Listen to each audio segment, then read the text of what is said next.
कहा गया है इस ग्रंथ में, सूत कहते हैं वो मिट्टी के आप गणेश जी बनाते हैं तो इस बात का ध्यान रखा जाए बामी की मिट्टी ना हो। मिट्टी को गूंथते समय उसमें कीड़े मकोड़े नहीं हो, चीटी चीटा ना हो, इसमें स्पष्ट वर्णन किया गया है। यह ध्यान रखा जाए। हाथ से आप प्रतिमा बना रहे हैं तो उसमें 4 भुजाएं जरूर बनाइए। वह मूर्ति अपने चारों हाथों में परशु आदि आयु धारण की हुई तथा सुंदरता उसमें दें। उस मूर्ति को पीठ पर स्थापित, पट्टा वगैरह पर उसे स्थापित करें। और फिर कहा गया एक विद्वान ब्राह्मण को बुला करके, रोज फिर आप करते रहिए, पहले दिन स्थापना के समय पर एक किसी ब्राह्मण को बुला करके भगवान गणेश जी की स्थापना कराइए। त्रिपंच सप्तभी पत्र युतान दुर्वांकुरान शुभान।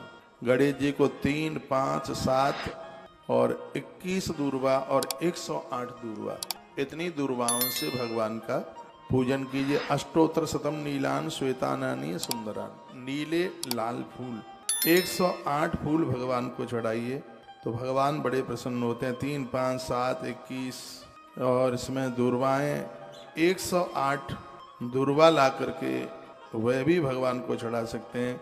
इनको दिया कौन कौन सा जलता है वह भी वर्णन किया। घृत दीपम तैल दीपम नैवेद्यम विविधम शुभम।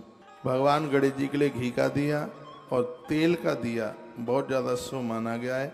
नैवेद्य में मोदक, लड्डू, पूड़ी, शर्करा युक्त खीर, मीठी खीर, चीनी डाल करके उसको खांड डालकर मीठी खीर और बढ़िया बिना टूटे हुए चावल डालकर उनको खीर बनाएं और कपूर इत्यादि से आरती, सुपारी का चूर्ण, कत्था, इलायची, लौंग ये डाल करके उनके लिए मीठा पान चढ़ाएं।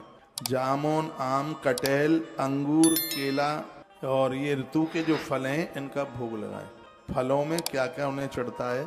आम बहुत प्रिय है गणेश जी को, ये गणेश पुराण में लिखा है, मैं श्लोक भी बोले देता हूँ।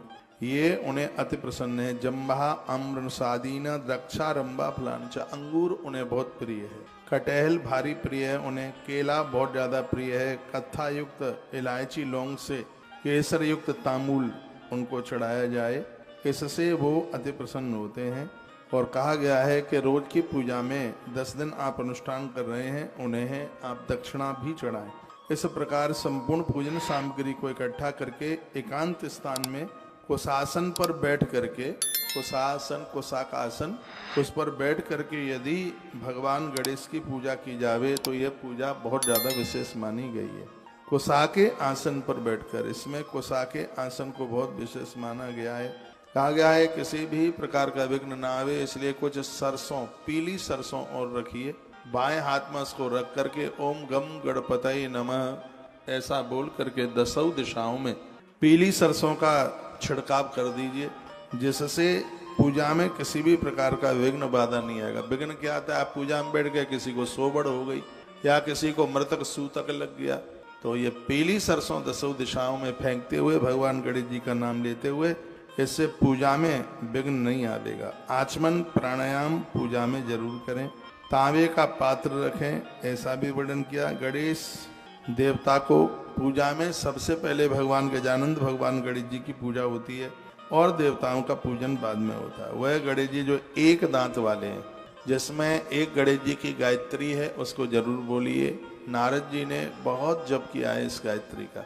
नारद पुराण में इस गायत्री की महिमा का वर्णन भी किया गया है। ओम एक दंताय विद्महे वक्रतुंडाय धीमहि तन्नो दंति प्रचोदयात्। ये तो रोज ही बोल लिया कर। बच्चे बोलेंगे विद्वान हो जाएंगे, बेटियां बोलेंगी अच्छे घर वर को प्राप्त होंगी, युवा जन बोलेंगे उनका कारोबार ठीक से चल जाएगा, माताएं बोलेंगी तो पुत्र और पति दोनों का आयुष बढ़ेगा।